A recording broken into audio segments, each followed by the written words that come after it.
Well, just because something used to be true doesn't mean that it still is today. And if you're getting close to retirement here in 2025, this episode is going to help you out. We've got 7 assumptions that maybe you should reconsider before retirement.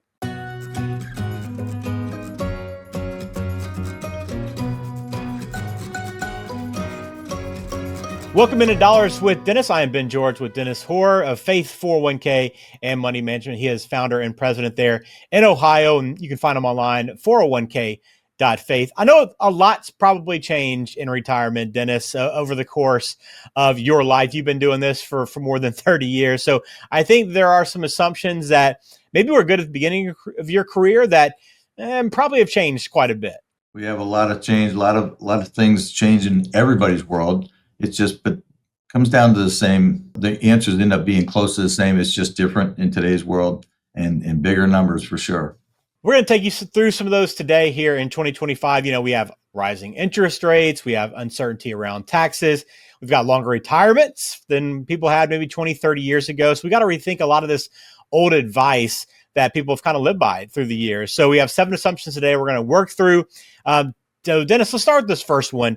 A Roth IRA is going to save you money in the end. I know everybody talks about a Roth and the benefits of the Roth IRA, especially saving you money in taxes, but why might you want to rethink this? Yeah, so it depends. So what is your situation? So I love the Roth IRA. I think that it's the last money you'll spend, hopefully, and the best money to leave to the people you want to leave money to because it comes out tax-free. That's a great way to go, but depends on your tax bracket. Tax brackets change. Sometimes it doesn't make sense if you're not getting any tax relief from the Roth by putting in the money, you're paying taxes on it, then does it make sense to do that? So it does depend from person to person is what is the best thing to do. But in general, my rule of thumb is have some Roth money because in retirement, emergencies come up. So if you have a pension, you have 401k, you have your Social Security, whatever you're living on, we call that a fixed income. And if that's what people are living on, and that's where their income is being taxed at, and all of a sudden there's some emergency that they didn't plan for that costs $30,000, $40,000, $50,000, how do they deal with that? And many times people will end up taking money out of a retirement plan that costs them more taxes, more income, stuff like that. So having that Roth in retirement as an emergency plan is a great resource because you can pull out money tax-free, but it doesn't always work for everybody. So you have to make sure that you know what your situation is and how it fits you. So that's where the individual planning part comes in for everybody. All right. So I want to have a discussion about your Roth, how much to put in there and kind of how that plays into your overall income plan. Number 2, delaying Social Security will yield the most income over the long haul. We know the benefit goes up, Dennis, but could waiting longer actually backfire? Well, you said in the beginning of this show that a lot of things have changed over 30 years. I like to go back just even further than that to, I think, 1935 is when Social Security was written into law. And the first 2 years were for widows and orphans of the war. And then in 37, they added their Employee Retirement Savings Act, if you will. So my fun part of it is go Google what the life expectancy in America was in 1937. And people can do that in I think it's like 57, 58, 59, somewhere around there. And then I asked them to check to see what the payout date was in 1937. When were they going to pay it out? Age 65. So the big joke was it was going to be gone before we got there. Didn't have to do it, but now we're living well into retirement. Many people have, if they're 65 today, a couple has a really great chance of one of them to live into their 90s, and Social Security didn't really plan on that. So the other thing that can backfire. So if you wait till 70, which is the oldest you can go and get the highest benefit, and die the next year, then clearly turning on at 62 or 65 would have been much better for you. So health considerations, health issues go into planning, and no crystal ball, but you can get some good assumptions about people's lifestyle, their family and their relatives and stuff like that to get an idea of what might be best for them and go from there. Yeah, Social Security is such a big decision. You want to have a claiming strategy before moving forward with any decision about that and how you're going to claim it. And keep in mind, again, delaying it might not be your best option. All right, let's move on. Number 3 in our assumptions to reconsider here in 2025 is that putting your money into bonds will create a safer portfolio. This has been a belief for many years, Dennis. And as you get closer to retirement, look, you might want to be a little more conservative, but why might you rethink this? Yeah, so bonds have risk too, interest rate risk. They have a bankruptcy risk and stuff like that. So if you keep a bond from beginning to end, you're not supposed to have any risk in losing your money. But if you don't get any return from the bond, did you really get what you needed from it? I think in a perfect world, if you have enough money to live off the bond yield or a dividend income from stocks, either one is perfect. But most people don't have that much money, so figuring out what the right amount of risk for them is important, because you need your money to grow. If you can live on the last few years, the bond yield has been pretty low for sure. I think the 5-year number on some intermediate bonds are around 2%, and you have you have to have a lot of money to live on that bond yield. So there's risk both ways, and we like to model those out to see what risk level works for your situation with your retirement planning. To how much risk do we need to take, and how much risk is the client willing to take? That's a tough road to figure out, but that's something we do all the time. All right, very good. So if you want to get in touch, 401k.faith, a great way to do that. All the contact info, again, is in the show description. So if you want to talk through your investment strategy, how to position yourself best, that is the best place to start. All right, so our 4th assumption here, I know not everybody gets a pension. There are still a number of good employees around your area there in Cincinnati that still offer pensions, Dennis, so that's a good position to be in. But you might be offered the opportunity to take the lump sum versus the monthly benefit. And I think maybe the assumption for a long time has been taking a lump sum is going to be the best approach. So is that a good assumption to make? My consistent answer: it depends. Yeah. It depends on the couple, the family, what they're doing. Sometimes spending habits, you just got to go through the numbers.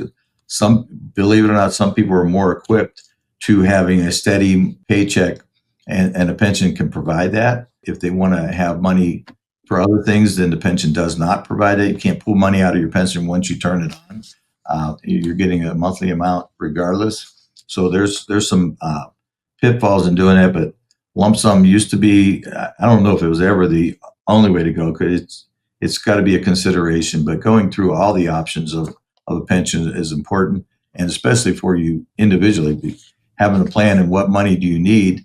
If a pension can get you there, then maybe that is a good way to go. If it can't, then we might have to look at other resources and other ways to get there. Having a plan is important. Mm-hmm. Yeah, we can't reiterate that enough, and you'll hear that quite a bit in the videos here on the channel. All right, so just a few more left. The assumption that you're going to spend less money in retirement, I think a lot of retirees go in just kind of expecting that to be the case. Do you find that to be true? It depends, but the probably not, especially the last few years. But the inflation, people are going in, they're really worried about their money because this cost this before, now it costs this much. But in fact, we try to plan on that first 5 to 10 years, what I refer to them as the go-go years. A couple retires and they want to do some of the things they couldn't do because they were both working or raising a family, stuff like that. So in those first few years, probably they do spend more money. We want to plan for that. And then there's in the later years, you probably have more healthcare costs. And, so there's spending less money in retirement doesn't seem to be the same as it used to be from that aspect. I think there's a lot of stuff going on with our national debt being what it is in taxes. That's going to be a tough balance. Nobody wants to solve that problem and nobody wants to deal with it, but we have it, and too much debt, no different than an individual having too much debt.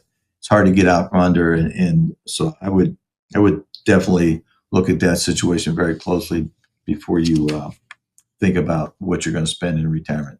Well, you lead us right into our next one, Dennis, and that's your tax rate is going to be lower in retirement. Again, another assumption that people make going into retirement, but as you talked about, there are a lot of underlying issues that could maybe change that. Yeah. So if you took the segment of the work years from 25 to 35 and what your income tax was versus 65 to 75, probably is not the case at all.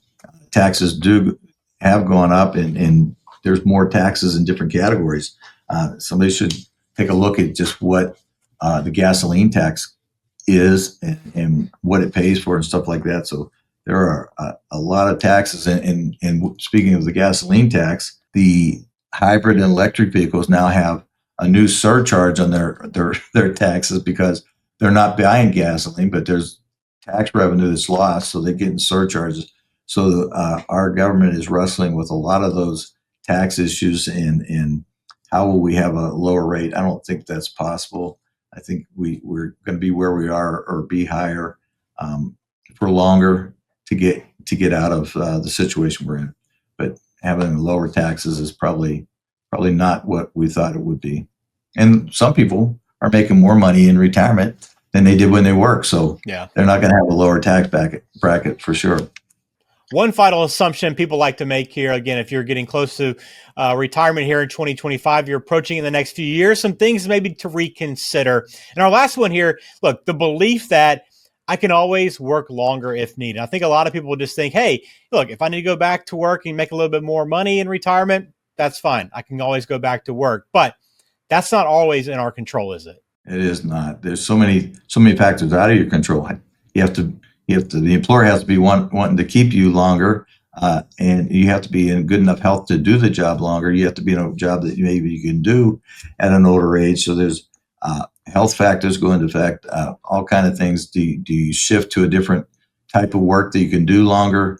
There's a lot of reasons why people cannot work longer in life, and a lot of those are out of their control, and that's unfortunate. So having a good plan ahead of time, knowing when you can retire, is critical for people. So have a plan, live that plan, and follow it, because you're going to need it when you go into your assumptions in retirement, and they're always going to change. So that's why reviewing that plan on a frequent basis is important. You know, some of the worst mistakes in retirement planning don't come from bad intentions, really. They come from these assumptions and just believing these things and not challenging them. So we want you to challenge some of these things we talked about today. And again, working with a financial planner like Dennis Hoare can give you that belief, that confidence that you're not relying on assumptions, right?